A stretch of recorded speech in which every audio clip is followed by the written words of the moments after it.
Hi guys, welcome to the show. We have got Greg from Rockslide with us again today because he just brings all kinds of phenomenal data, and we like to have a chat with him. So, what are we going to have a chat to today, Greg? What are we going to go through? Hi, mate. Yeah, so today we're going to talk about running pace, how to pace your running at Hyrox, what sort of pace to be going, some tips and tricks to make sure you're pacing yourself more effectively. Nice. So yeah, it's a massive one. This is let's be realistic. Hyrox is 8 kilometers worth of running. It's basically a running race.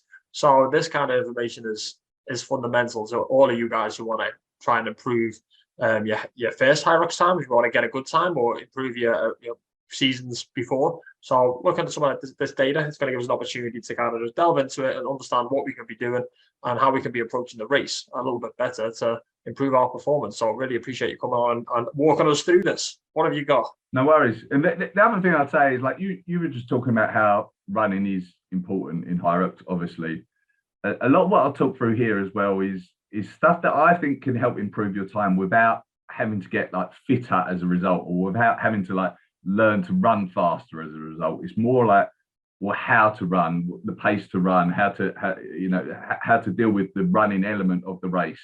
And I think Sounds like free speed to me. Sorry? Sounds like free speed to me. Like I haven't even got to get fitter. Exactly. It's a way of getting quicker times. Exactly.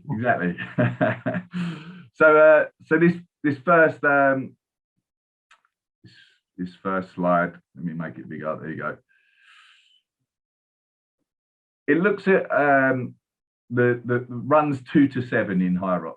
So there's eight 1 kilometer runs in theory, but runs 1 and 8 very often slightly different in length. So here I've looked at just runs 2 to 7, and I've looked at because like one and 8 are shorter, longer, the combination. What are the issues with them two? Run 1 is normally slightly different because the start line is not at the same place as the rock zone exit.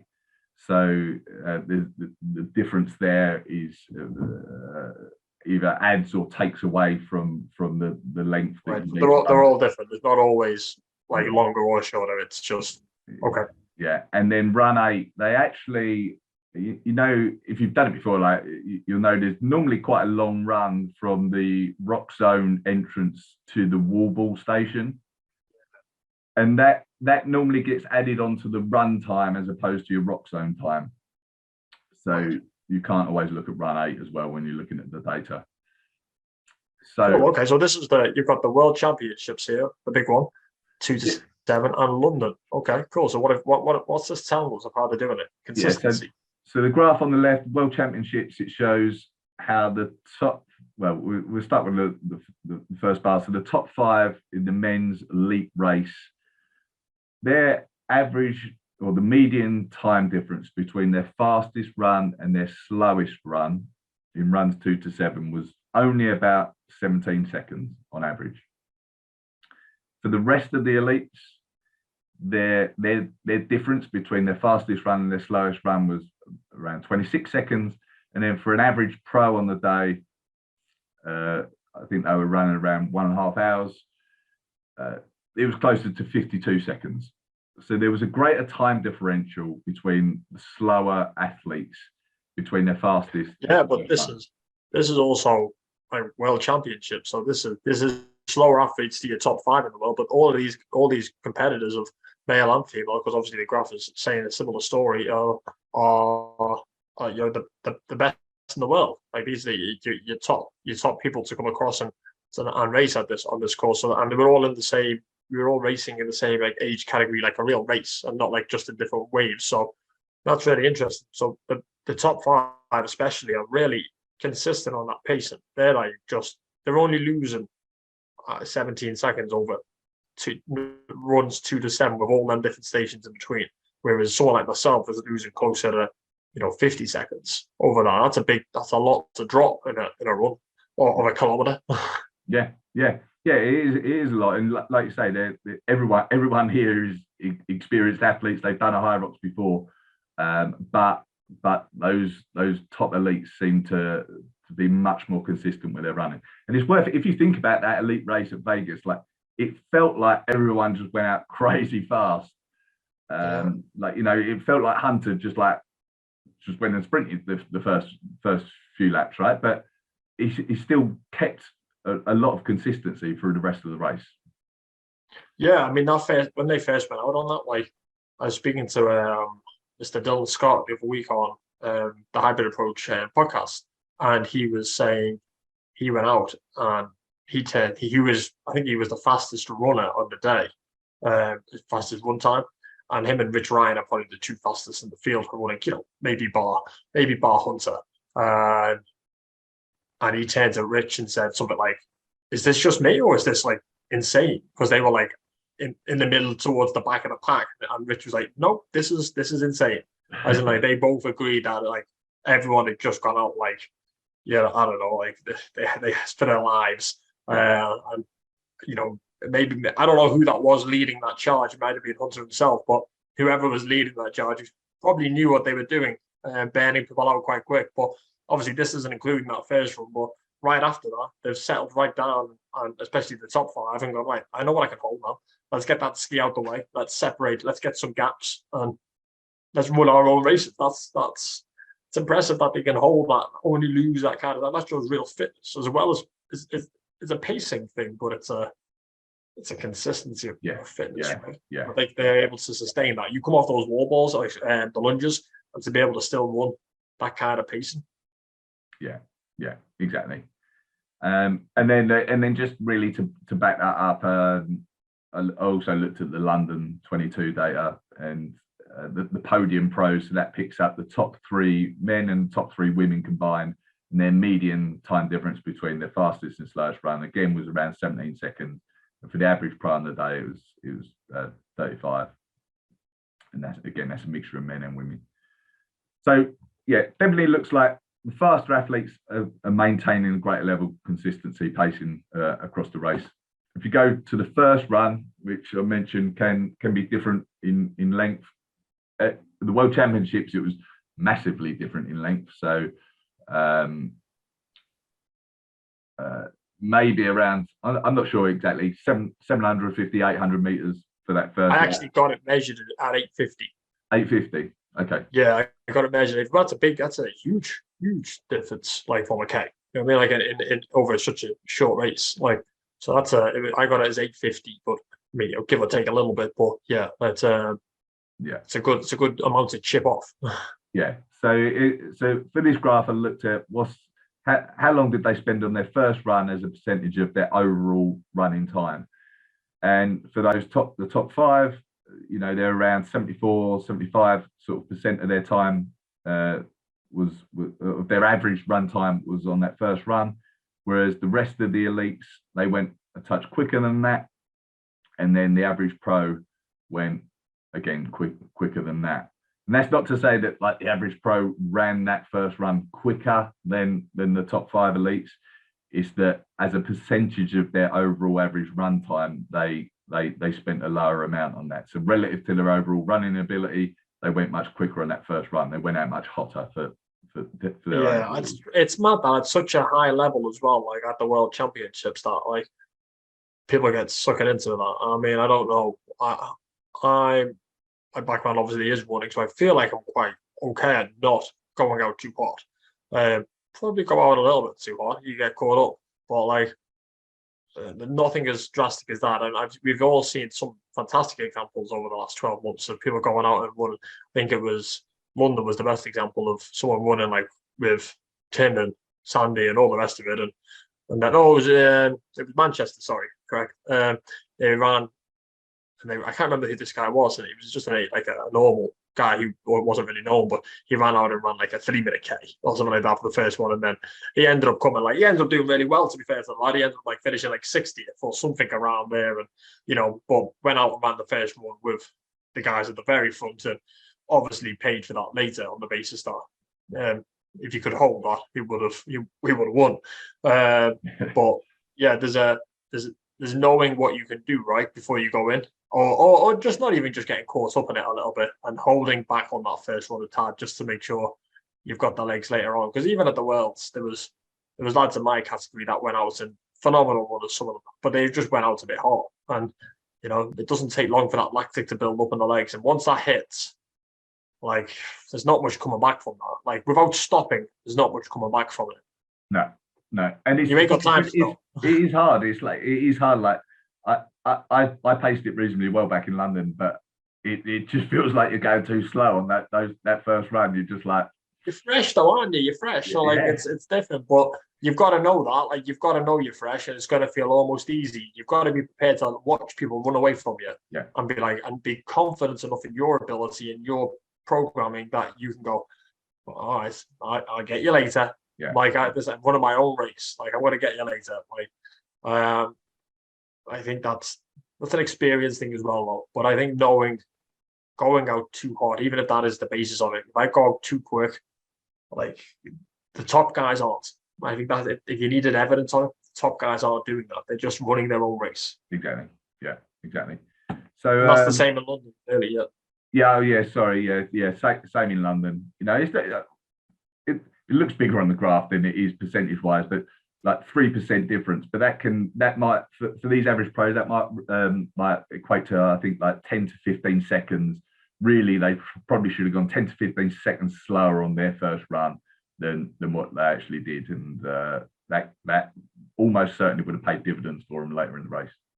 Yeah, I know. Like if you do a lot of running or you've done a lot of practicing running at different tempos and things like that, your say you run a 1K effort, your 1K effort could be 4-minute Ks, but your speed run for like a minute might only be a 350, and like there's like a very small differential in like speed that once you cross over that like aerobic threshold and go into that anaerobic work, like that couple of seconds is like it makes everything feel so much harder. Like I can hold 4 for a K, but I can only hold 350 for a minute. Yeah. Like why? I feel like it's so the numbers are so close. I should be able to hold it for at least 3 minutes. Like but it doesn't work like that. And as soon as you cross that barrier, if you go into that red, you're gonna find it hard to pull it back. Yeah, 100%. So it's a quick slide about is consistency important, and it's like, well, Kipchoge ran a 2-hour marathon, and his splits, he didn't vary from 2:48 to 2:52 per kilometer. He obviously thinks it's important. And then for the men's half marathon and the women's half marathon world record, which in terms of total time, is more closely aligned to the time of a Hyrox race really than like a 2-hour marathon.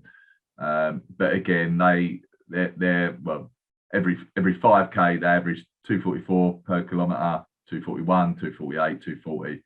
And then for the women, it was like 2:57, 2:57, 3:01. They were very, very consistent across their race. Much more consistent than we see in Hyrox. Wow, 3 seconds across Ks for the women's half marathon world record. Like that is, I mean, do you know what? If it's good enough for them guys, I'm gonna fine tune my training a little bit and get a bit more consistent because, I mean, it obviously works. You've got 3 of the best runners in the world on that screen. That's why I did it. Like you probably saw that there's that documentary around the Kipchoge 2-hour marathon and like the lengths that they went to optimize it, but they went to a pretty big lengths just to ensure consistent pacing for him across the race. Laser and everything. The lasers, all of that, and it was a lot of it was designed to just make sure he's like running at that consistent pace. So they determined it was important as well. So we talked about the importance of pacing.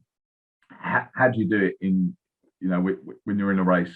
So I personally I use my watch. I've got a lap timer functionality on my watch. So as soon as I leave that rock zone, I hit the timer, and then I know in my mind the sort of pace I want to run, and I'll be checking that throughout the lap really, or throughout that each kilometer run that I'm on time.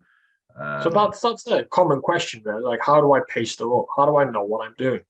It doesn't have to be complicated, right? You're saying that your watch has got a lap timer on it. Like, I'm pretty sure you can get like a Timex kind of like real sports watch quite cheap. You don't have to be a fancy, complex, all singing or dancing watch for what you're doing on that, right? That is literally like, I'm doing a K. I've got a stopwatch on my watch, and I know I want to run a K in about 4 minutes. Yeah. So I'm halfway around. Am I at 2 minutes? No, I'm a little bit slow. I need to up the pace. Is that the premise? Is that all? Exactly. Is that as simple as it is? Exactly. And it can take a little bit of working out beforehand, just what you want to do. Like 4 minutes is 4 minute K is an easy example, but say you want to run like 4:45s, then you need, and it's like 2.5 laps per kilometer, like it was maybe at Manchester, I think. In that case, then you want to, spend 5 minutes in reality before the race thinking about, well, how long do I therefore want to run each lap of the tracking? It's not overly complicated, is it though? Like, you can take that, like, no, you just don't want you take a number, put it into Excel and split it, like, or even just a calculator. That's if you can't do the mental maths, but it's not hard. Like, if we just split it in half and go, right, how many laps is this? Okay, that's where I need to be there at that point. Like, you can break it into smaller sections as well, right? If you know it's a 3-lap course or something like that, what do I need to hold in thirds? Like, and then every time you can, and I don't do this, but I mean, like, I imagine if I was to do this, come probably even the second run, I'd probably be like that in the zone, like, or out of any form of consciousness, that I would forget the number. Put the number on your heart. Write the number. Like, I know if I'm doing 3 laps, if I know the course is 3 laps, and I know I need to hold, 1.5 minutes per third, like, just put 1:30 on your own, 90 seconds. And then, like, so every time you go past that, you're in your head, your point might be the big screen as a landmark. It might be the exit zone, whatever it may be. You go, watch, number, right, am I in line? No, I need to up it, I need to lower it, I need to fight faster, I need to get slower, whatever it is. Like, super simple. Like, that's one way of doing it with a watch, right? But there's other ways of pacing, right? Like, you heart rate. Yeah. You could do it on heart rate. I mean, heart rate would change through the day. Like this, I'll get into heart rate in terms of pace, how fast you want to go in a minute. This is just like, once you've determined that pace, what you're going to use. You can use watch. It's worth practicing in training as well, like with and without a watch, so you get used to running at that pace. You maybe don't want to rely 100% on your watch, because if your watch fails you on the day for whatever reason, then you still like got a good idea of what sort of pace you want to be running at. And I do a bit of running on an athletics track as well, so I get used to running those laps and like looking at my watch and timing things as well. So it's worth practicing in training the pace that you want to run at. And then just I do think if you run a lot, it becomes inbuilt. Like, I'm pretty competent at being able to go for a run and be like, I'm running, 4.5 minute Ks without looking at my watch. And if I do take a look, I'm pretty damn close to that. So I think that just comes in time. So don't rush it. Don't feel like, I can't do that. Like, it's no big deal. Like, if you keep at it, like, eventually you'll be like, I know what 4.5 minute Ks feels like. I know, like, what. So it's not an issue. It's just like, for now, just try and get used to it. And if you need to get on a track to practice it, you need to get on a treadmill to practice it, and just get the treadmill at the pace and start feeling that build that speed into the legs and into the lungs and into the body, like, ingrain it in there. Like, there's no shortcut to it. There's a lot of practice that pace, and it'll become a lot easier on the day. Yeah. And then just that other bullet point there is just be mindful of that length of the first run. I talked already about how it can be different in length. So that means that the time you're going to want to spend on that run is different to the rest of your runs. So just look at the floor plan before the event, work out how long you think it's going to be. It will depend on where the start point is, but you might say, well, that looks like it's going to be like 900 meters as opposed to 1,000. And so you're going to want to, like, 90% of your 4.5 minute per kilometer pace, you want to work that out so that you know on the day, like, you want to be running whatever that equates to for that first run. This is just a quick chart that just, like, sort of compares some of the running paces from the Hyrox Elite. So these are some of the best. I think this is some of the best times that we've seen in Hyrox and how fast they're running, and compares them to marathon, half marathon, and half distance Ironman world record pace. And you can see that the Hyrox is actually running at a slower pace compared to those world records, which I found fairly interesting, because the marathon, for example, is a much longer event, but they're going much quicker.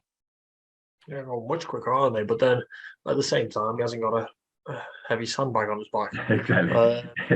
Exactly. exactly. And you know, I'm comparing a world record here for very established events to a bit of an average of, I think it might be the top 10 times ever. I imagine 4 or 5 of them are all Hunter. So it's the thing with that is, I just think that shows potential for growth in the sport. Like, let's be honest, how long, and I don't know off the top of my head, how long have people been running marathons and half marathons for? Like, there's a long time of people adapting and, you know, getting ready for these events, and, you know, there's a huge history and legacy in these sports where people have been pushing the limits of them for years, so they're going to be quicker. But I think that just means that it's exciting for our sport, because, you know, that is the, you know, a 340s right now is the you know, the top of the game. Like, what could it be in a couple of years once we've been doing this for a while? Like, and that it's not unforeseeable to think that could come right down again. Like, we'll see world record broken, because, you know, more, even if a marathon can be done, but even a half Ironman with a world record time of, you know, we're closer to 3-minute Ks. Like, that's fast, because that's off a bike, you know, it's off the swim. It's a long day. Like, it's a much longer event with different disciplines as well, so maybe a little bit more appropriate. Okay, there's no sled and lunges, but it's a rough example, isn't it? But it just shows that there's great capacity there for our sport to grow and get quicker again. Which is, I think that's really exciting. That slide, actually. Yeah. So we talked. Consistency is important. Not going out too hot is important. How to pace yourself is important. But, like, how fast do you go? And I was talking to you before, but when I went into my first Hyrox, I was under the impression that I would be able to run at my 5K pace, because I was like, well, if I haven't got to run 5K, if I'm splitting it up 1 kilometer at a time, I should just be able to knock out this 5K pace. And that turned out to be wrong. I like your thinking there, Greg. It's a naive approach. No, and that didn't work well at all. No. So I'll be honest, I was thinking 10K on it when I first went into it. Still not right. No, 10K is not right either, guys. So, like, I was thinking, oh, it's 8K one, and I've got a few bits in between. I'll try and get my 10K pace ready. I ran a 10K a couple of weeks before it, and then I ran the Hyrox and was like, my paces were nowhere near my 10K pace. This is not the same event. No. So, I mean, I put here, it's probably somewhere between a half marathon and marathon pace. Like, to be honest, I've not run a marathon, so I can't necessarily say. But from speaking to people, that's around where they're saying they're at. I think you're probably somewhere between 10 mile and half marathon pace, right? I think you've got to take this with how long you've been running for, right? I think it just depends on how adapted your body is to putting this kind of mileage in. If you are well, there's two sides to that. If you're a long-term, strong marathon runner, you may not be able to hold that pace, because you may not have the strength and the adaptation to lifting the sandbags and all that other good stuff. So you may be going in thinking, well, I can run 4-minute Ks for a marathon, and then realizing that as soon as you push that sled, you ain't getting anywhere near 4-minute Ks. But I think a rough idea, depending on if you put the work in as a Hyrox athlete, as a hybrid athlete, and you've come in, I think for me, having that, I'm more around my half marathon pace. If I can hold my half marathon pace for a Hyrox, I'm about right, because there's a lot of stuff in between. Marathon pace for me would be a little bit slow, but I've done a lot of running in the past, so I'm more conditioned to it.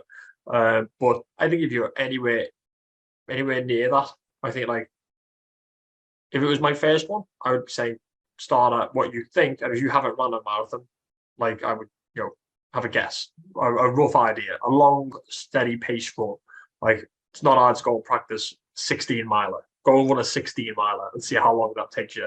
If you can run 16 miles, you're doing well. So get a rough idea of what that long, steady pace run is, and then go, right, that's what I'm going to go in for my first one. And you might come away and go, I could have given a bit more there. And then you can start working on that from that. But get that baseline data. But I wouldn't go out at 5, 10K or half marathon pace if you haven't done a couple. Like you're probably going to be a bit hot. So try and be sensible. Work out your numbers from, actual data, and not just it's only 8K, I can run that. We've both done it. So, we're just literally telling you lessons that we've learned in our first year. Yeah. Don't make our mistakes. This really is like for people that have not done it, going in and thinking, well, how far should I go? Probably slower than you think, definitely slower than you think. And even if you have done one, like you can improve. Like the whole point of this slide is to show, like, and the other slides is to show, like, consistency is key. Mm-hmm. So if you've done one but your run was all over the place, like, go and find what your half marathon pace is. Maybe take 5 seconds per K off, and go, I'm going to try that. I'm going to just try and run everyone at that pace. See how you feel at the end. Hopefully you're still, like, in bits, so, like, in a good way. But, like, hopefully you can keep that consistent pace, and you'll see your wall ball time come down, your lunges time come down, all because you were a little bit more sensible on the run. And that's an experience thing. That's not you didn't, like, it's just an experience thing. Yeah. What's the heart rate test then? The heart rate test is something that I do periodically in training. Is I mainly do it to test my progress from a running perspective. But it's I run a kilometre at 155 beats per minute, which is around 85% of my maximum heart rate. So it puts me in that, like, aerobic threshold, zone 4 sort of area. And I time how long it takes me to run that kilometre, and the time that takes is generally seems like it's a good running pace for me at Hyrox. That's good. Yeah, that's sensible, because you're not getting carried away with the time, the course, or anything like that. It's literally just, I know I can hold 155 for the whole race. I'm going to hold that now and give me a rough idea of what I can produce on the day, time wise. Yeah. I think that's a good way of doing it. Like, and that will be individual for everyone else. So please don't go and run 155 heart rate if that's Greg's nuts. Let's just be clear. Like, yeah. So that's why I sort of mentioned, like, probably 85% of maximum heart rate is a good way to be thinking about it if you know those numbers. And then you probably, if you're going to do it, you probably want to make sure that you've got a reasonable way of, like, I use a heart rate strap. It's fairly accurate. If you've got something that's, like, really not very accurate, then it's probably not a great way of testing it. But yeah. Give it a go. Like, see, and even you can test this theory to an extent. Find out what your roughly your half marathon pace is, if you've got a number. If you've got something like that, and then, like, go and do the test as well and see how close are they aligned, and then maybe take the thing in the middle. Take the median of that, like, and that's I think that's a sensible way of doing it, because your heart rate is, what you're going to be able to do, like. And heart rate does fluctuate on the day, especially the adrenaline at the start line. So if you already have a number in your mind of, once again, 5-minute case, like, you're just like, I know I can hold that because I've done the test when I've been, like, calm, no pressure, no adrenaline, just like I'm just doing a run. And I also have this half marathon background data. I know what I can hold here. That's what I'm going to aim for. I think that's a lot more based on facts, based on data, and not just finger in the air, let's smash it. Yeah. And then just the last point might be fairly obvious, but practice in training, like, try and do a full simulation and see what pace you went. And if you went, I don't know, say your total running time was 40 minutes, but your first K was like 3.5, and then your last one was like 6.5, and you weren't maintaining consistency, then then that's a problem. You need to look at that. You can't just say, oh, I average 5K pace. You want to try and get it consistent and see what you can maintain consistency across the board at, and then that's a good way of doing it as well. A much better way of doing it, yeah. And practicing these simulations is a great way of getting. It's not a great way of getting a rough estimate of your time overall, because it is different on the day, but you're not far off. But it's a great way of building that into like the body, and like learning a little bit about the events and about how to piece things, and taking those elements and getting used to it and working at that kind of time frame. So simulations are great. Not something to be done every week, not something to be done every day. Like to be clear, like this is not like how you do it. But they definitely have a place to build that fitness and to get an idea. And if you haven't done a Hyrox before, I would start with some training before jumping into a simulation. As in, I would give it a few sessions around specific movements and attempts at like different variations and learning the standards and getting all that kind of good stuff down, and give yourself a month or so to just build up that tolerance to that kind of work, and then have a go. But I definitely have a couple of goes before my first event. Like it's gives you a real good baseline and good foundations. Yeah, and that is it, mate. Amazing. Well, I appreciate you coming on and talking us through how to run, because we all need a guide sometimes. So I know you've got a lot of information on your website. You've got a lot more articles, a lot more data that guys can come and hit up and have a little look at. So it's on screen. Take a look. Go and check it out. It's definitely worth a nose. Is there anything else you've got going on? Anything else you want to tell the guys? No. That's it. Visit my site, roxlife.com, or Instagram, which is @theroxlife. And that's it, mate. Thanks for having me. Amazing. Well, it's always a pleasure, and hopefully we'll get you on again soon with some more data. Guys, if you have got any questions, if you've got anything you'd like to see from myself and maybe Greg, drop us a message, put it in the comments, shoot Greg a message direct even. I mean, he loves pulling this data out. So, I mean, if you've got anything particular that we want to see, we'll have a conversation about it. We can make it work. We'll try. But appreciate you joining us. Go and check out the website. Hit like, hit subscribe. It all helps for all of us. But yeah, appreciate it. Catch you soon.